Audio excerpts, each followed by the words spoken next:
I'm here in Augusta to first and foremost thank the federal, state, and local leaders. Mayor, I want to thank you for your leadership in particular on the ground.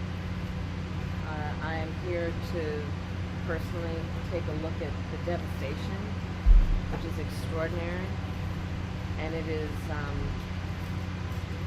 particularly devastating in terms of the loss of life that this community has experienced, the loss of normalcy, and the loss of critical resources.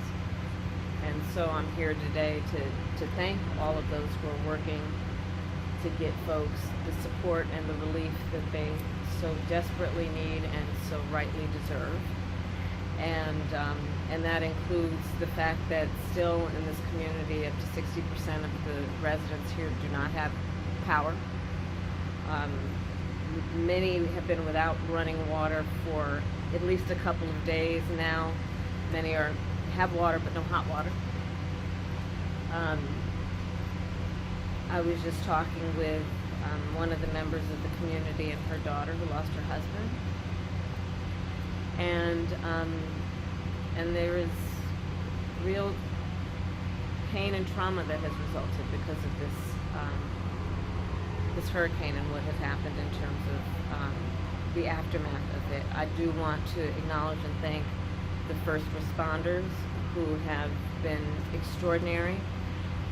Having met with them, they are the kind of folks that are the heroes in moments of crisis, who do extraordinary work that is about lifting up other people. As it relates in particular to the leaders who are here and doing that work, including the first responders, most of them, as it relates to the local folks, are folks who have personally, and their families have personally experienced loss and devastation, and yet they leave their home, leave their family to go to centers like where I was earlier to do the work of helping perfect strangers. And it really does highlight the nobility of the kind of work that these public servants have dedicated themselves to, which can be in moments of crisis like this so selfless in the way that they do that work. The President and I have been paying close attention from the beginning to what we need to do to make sure the federal resources hit the ground as quickly as possible.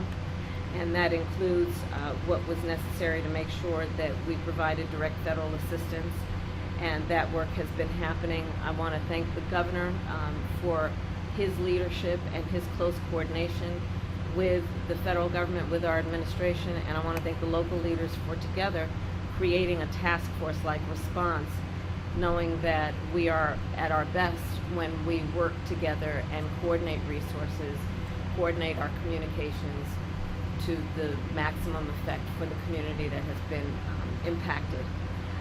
And the federal relief and assistance that we have been providing has included FEMA providing $750 for folks who need immediate needs being met, such as food, baby formula, and the like. And you can apply now for anyone who's watching this who has been affected. There are FEMA personnel who are going door to door to interact personally with folks, especially those who do not have electricity.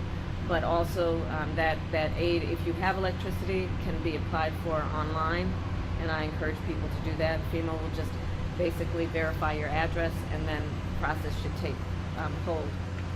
FEMA is also providing tens of thousands more dollars for folks to help them be able to deal with home repair, to be able to cover a deductible when and if they have insurance, and also hotel costs. Today I'm also announcing that the President has approved the governor's request for 100% federal reimbursement of local costs. And Mayor, as you have pointed out, the burden to local governments, including the state government, is pretty immense. And so by announcing today and making the dedicated resources to cover 100% of local costs, will have a huge impact on our ability to get relief to people as quickly as possible. And that will include, for example, what the federal government will do to reimburse local and state governments around issues like debris removal, which you can see just up and down this street, much less in other areas of the state and in the region. This is a big issue. I was speaking with one of the residents of the community who needs that big tree removed so she can actually get to work and make sure that her child is able to get to school when the schools reopen. So this is a very big part of the recovery process. That money of the federal reimbursement will also help with emergency services that are now being provided by the state so that they can be reimbursed and then have the resources to keep providing those emergency services. Also, we will be covering the local government costs for food, water, and shelter. Again, resources that are desperately needed by the members of this community. And so my final point to the residents of this community and the region is that we are here for the long haul. There is the work that we have done together that was the immediate response, well, preparation for, and then the immediate response after. But there's a lot of work that's going to need to happen over the coming days, weeks, and months. And the coordination that we have dedicated ourselves to will be long-lasting to get families, to get residents, to get neighborhoods back up and running. And my last point is this. I think that in these moments of hardship, one of the beauties about who we are as a country is people really rally together and show the best of who they are in moments of crisis.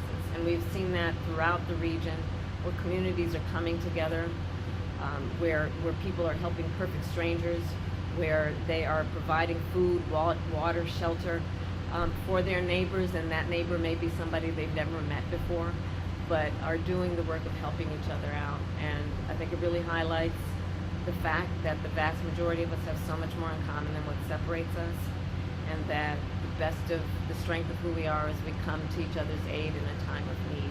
So I thank everyone for doing that kind of work every day. And with that, there is more work to be done. Thank you all. Do you have an update on the death toll, Madam Vice President, or on people who are missing? I did receive updates in terms of what's happening in the state, and so far the number looks to be 33. The mayor was just sharing with me 7 alone in Augusta, Richmond County.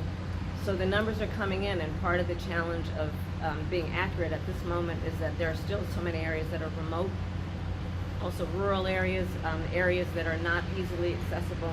So the assessment of the damage is being done across the board, and of course the highest priority is to locate and determine individuals, people who are in need, and making sure we're getting to them as quickly as possible. Okay, thanks everybody. We're going to move. If you just follow our press lead this way.